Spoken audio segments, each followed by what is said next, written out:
And now I explain you the handstand tutorial.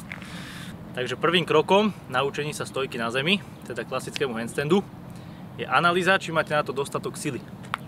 Takže použijem monkey bar, keď ste doma v izbe, môžete stenu, v prírode strom, je to absolútne jedno. Takže ruky vzdialím odraz je nejaký taký pol metra a vykopnem sa hore. Lakte sú mierne pokrčené a keď cítim, že mám dostatok sily na to, podržím okolo 10 sekúnd. Ak to zvládne, môžem ísť dole. Keď sa vám to podarí, prejdeme k výuke. Teraz pristúpime k druhému kroku, ako sa naučiť stojku. A na úvod by som chcel povedať, že stojka je hlavne psychickou záležitosťou. V prvom rade treba sa zbaviť strachu z pádu, to vám predvediem za chvíľočku. A druhou vecou je skúšať to stále dookola.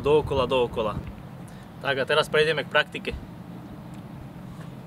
Nakročíme si jednou nohou dopredu, ktorou vám je lepšie, buď ľavou alebo pravou. Ja použijem ľavú.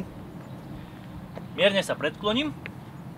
Ruky položím asi ďalší pol metra pred nohou, ktorou som vykročil. Prednou nohou sa odrazím do výšky.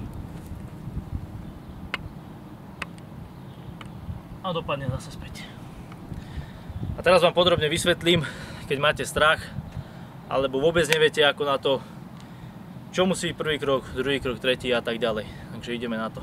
Takže tá prvá vec, zbaviť sa strachu, znamená zbaviť sa strachu z pádu. Veľa ľudí sa bojí dostatočne odraziť, potom robí asi takým štýlom tréning, že je tam skrátka nedostatočný odraz. Na to, aby ste sa odrazili dokonale do výšky, na to silu máte. Jediné, čo vám tam bráni, je strach. Aj keď sa odhodláte, že idete do toho, stačí malá myšlienka, 1/100, proste dáte menej sily do tej nohy, nedostanete sa až na vrchol. Dôležité je nebať sa toho. Keď sa prekoprsnete alebo čokoľvek, percento, že sa vám niečo stane, je veľmi mizivé, pretože telo je tak dokonale prispôsobené aj za tie roky. Skrátka, že nejako sa tam tá ruka dá, hlavu skrčíte, dopadnete tak, aby sa vám nič nestalo. Maximálne sa trošku udriete, ale všetko si vyžaduje svoju obeť. Takže názorný pád.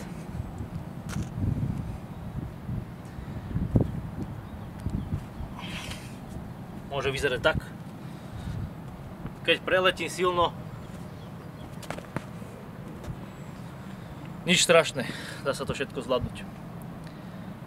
Tou druhou vecou je drina, ako som už spomínal. Keď ste sa učili chodiť a boli ste malí, teda boli ste ešte malí, bolo to len do kolečka, dokola.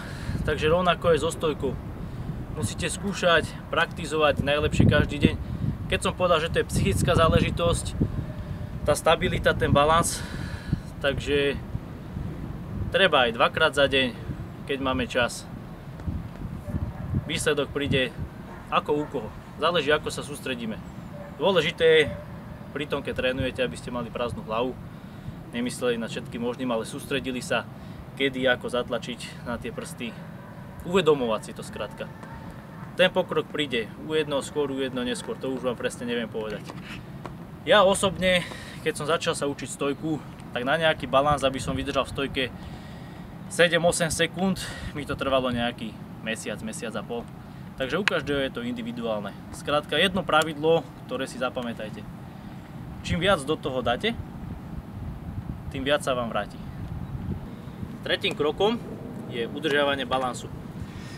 Keď začnete, tak balans je dobré držať chôdzou. To znamená, do ktorej strany padáte, tam začnete kráčať. Názorne vám to ukážem. Ak padám dopredu, kráčam vpred. Ak padám dozadu, kráčam vzad. Toto je dôležité na to, aby ste si navykli vlastne na pozíciu v stojke. To znamená, že stane na rukách. Takže keď padáme dopredu, zatlačíme na prsty. Na končeky prstov a tie nás držia. Ak padáme dozadu, zatlačíme zase na dlane. A týmto udržujeme balans, ako na chodidle. Asi takýmto spôsobom. Takže držanie balansu na mieste je je záležitosťou zápestí. Čím silnejšie zápestia, tým lepšie sa dokážete vyvažovať. Takže asi toľko. Ešte je tu jedna vec, o ktorej vám poviem, veľmi dôležitá. Ešte som to nevidel v žiadnom tutoriáli a ja osobne si myslím, že je to neoddeliteľná súčasť. Aby ste udržali dokonalý balans v stojke, už neskôr na hociakých predmetoch, potom či už to budú kliky v stojke, alebo stojka na hrazde, čokoľvek, potrebujete silné zápestie, ako som hovoril. Na to je perfektný jeden doplnkový cvik, teraz vám ho predvediem. Zápestia stočíme donútra a jednoduché kliky.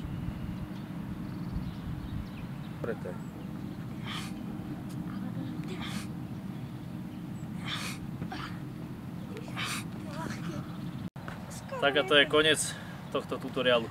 Dúfam, že som vám pomohol. Trénujte tvrdo. Drina, drina, drina, sústredenie, sústredenie, sústredenie. Teším sa na vás v ďalších tutoriáloch.